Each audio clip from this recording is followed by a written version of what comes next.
क्या बिहार में विशेष सर्वे जो हो रहा है, विशेष भूमि सर्वेक्षण का कार्य चल रहा है, इस पे ब्रेक लग जाएगा, ये रुक जाएगा? ये एक बड़ी बात है और इसका जवाब भी राजस्व एवं भूमि सुधार मंत्री जो हैं दिलीप जायसवाल, उन्होंने दे दिया है कि इस पर क्या हो सकता है या सरकार ने क्या नीति बनाई है। लेकिन सबसे बड़ी समस्या ये हो रही है कि सर्वे को लेकर जो दस्तावेजों की उपलब्धता है उसमें परेशानी आ रही है।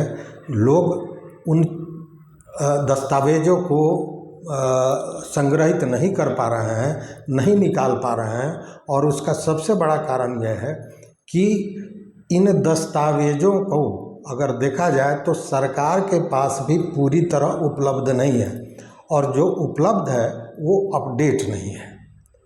अब आप देख लीजिए कि दाखिल खारिज किसी ने कराया, बहुत ऐसे मामले आ रहे हैं जहां रसीद आपका कट रहा है लेकिन दाखिल खारिज जो रजिस्टर 2 में चढ़ना चाहिए वो नहीं चढ़ा है, या आपने जमा किया है शुल्क लगातार आप दे रहे हैं, मालगुजारी कटा रहे हैं, रसीद कटा रहे हैं, लेकिन रजिस्टर में वो नहीं चढ़ा हुआ है। तो ये सारी चीज़ें हैं और इसको दुरुस्त करने के लिए जो आपाधापी लगी हुई है, जो भीड़ लगी हुई है, उस भीड़ का नाजायज़ फ़ायदा कहीं ना कहीं ये जो कर्मी है ये उठा रहे हैं।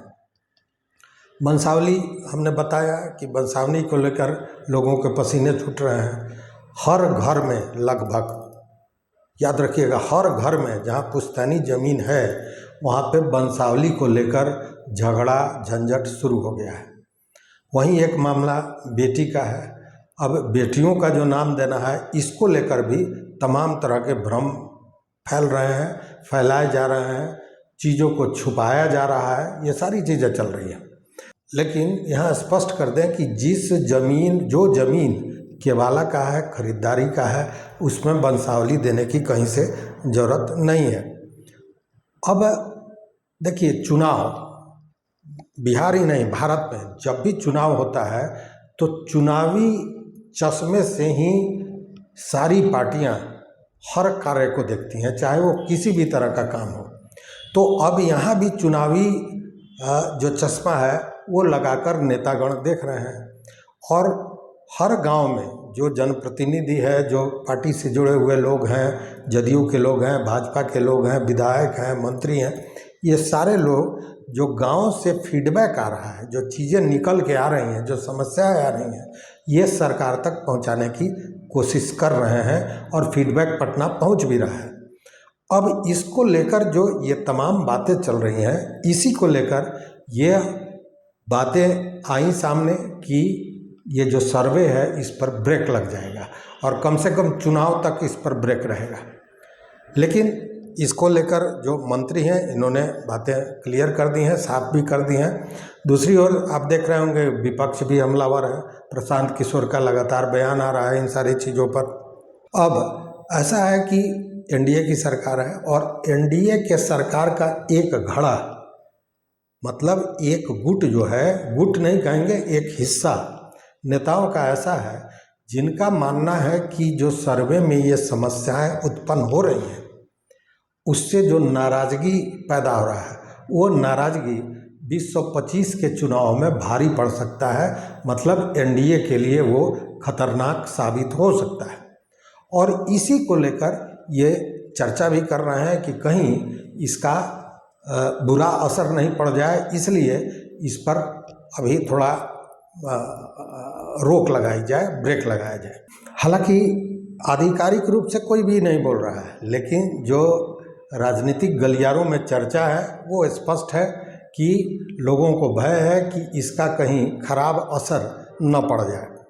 लेकिन सरकार ने भी अपनी नीतियों में थोड़ा अंतर कहीं ना कहीं किया है और हालांकि ये अंतर कोई नीतिगत वैसा अंतर नहीं है जो कागज़ पर आपको दिखे या बातें समझ में आए, लेकिन एक बात तो स्पष्ट है कि जो ये गति है सर्वे की, इस पे ब्रेक लगेगी। सर्वे पर ब्रेक नहीं लगेगा, लेकिन सर्वे को लेकर जो तेज़ी अपनाई जा रही थी, इस पर ब्रेक लगेगा और ये लगना लाजमी है।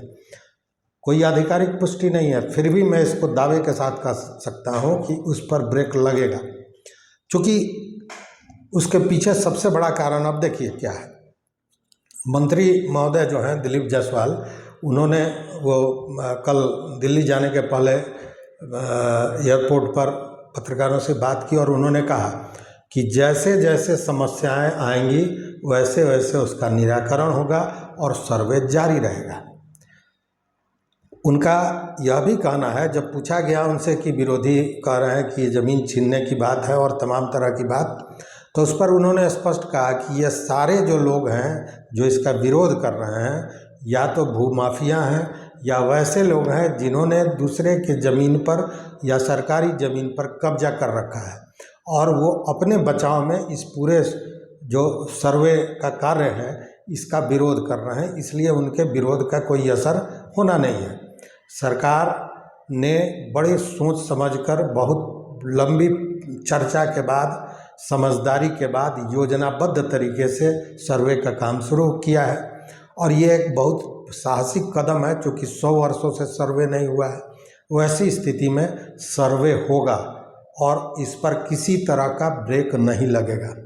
लेकिन अब जरा बातों को ध्यान दीजिए। देखिए, नेता हर बात को खोल के बता दें ये जरूरी नहीं है, लेकिन उन्होंने एक बात कही कि जैसे जैसे समस्याएं आएंगी वैसे वैसे उसका निराकरण होगा, उसका निष्पादन होगा और सर्वे होगा। मतलब कि सर्वे की गति को धीमा कर दिया जाएगा और ख़ासकर ये धीमा रहेगा चुनाव तक। मैंने कहा कि हर चीज़ को राजनीतिक चश्मे से, चुनावी चश्मे से देखा जाता है, तो ये चश्मा कहीं ना कहीं मंत्री महोदय ने भी लगाया है और उसी के तहत इस तरह की बयान आई है। एक बीजेपी नेता भी हैं जिन्होंने हिंदुस्तान टाइम्स में पत्रकारों से बात करते हुए ये कहा भी है कि सबसे बड़ी जो समस्या है कागजातों को दुरुस्त करने में हो रही है और इसी को लेकर लोगों में नाराज़गी है। उन्होंने भी सख्त जताया कि कहीं ये नाराज़गी चुनाव में भारी न पड़ जाए एनडीए को। तो ये सारी चीज़ें उन्होंने भी कही है और उन्होंने कहा कि सबसे बड़ी प्रॉब्लम यह है कि सरकार के पास भी कोई उस तरह का डाटा उपलब्ध नहीं है और इसी के चलते सरकारी ज़मीन का जो डाटा सरकार के पास नहीं है, इसी के चलते कई परियोजनाएं ऐसी हैं जो लंबित हैं और उस पर काम नहीं हो पा रहा है। उन्होंने रेल परियोजना की भी बात चलाई। कहने का मतलब कि इस पूरे जो अभी हमने कहानी कही, इसका मकसद और मतलब आपको ये बताना है कि ये जो आप आपाधापी में लगे हुए हैं, भाग दौड़ कर रहे हैं, उसमें कहीं ना कहीं आपका मोचन हो रहा है, आपका शोषण हो रहा है, आपसे पैसा ऐंठा जा रहा है। इस चक्कर में बिल्कुल न पड़िए। समय आपके पास है, समय ऐसा नहीं है कि समय की कमी है, सरकार की मजबूरी भी है, क्योंकि सरकार खुद खाली हाथ है, उसके पास डॉक्यूमेंट्स नहीं है और वो सारा डॉक्यूमेंट्स आपसे ही इंतजाम करवा रही है। इसलिए आप निश्चिंत रहें और इस आपाधापी में मत भागिए। आराम से कागज़ों को संग्रहित कीजिए, कागज़ों को खोजिए।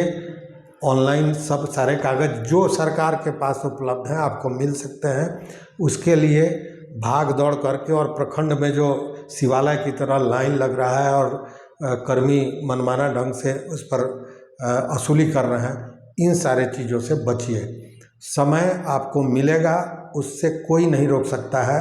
सरकार के बूते के बाहर की चीज़ है कि जिस तरह आपाधापी में ये काम शुरू हुआ था।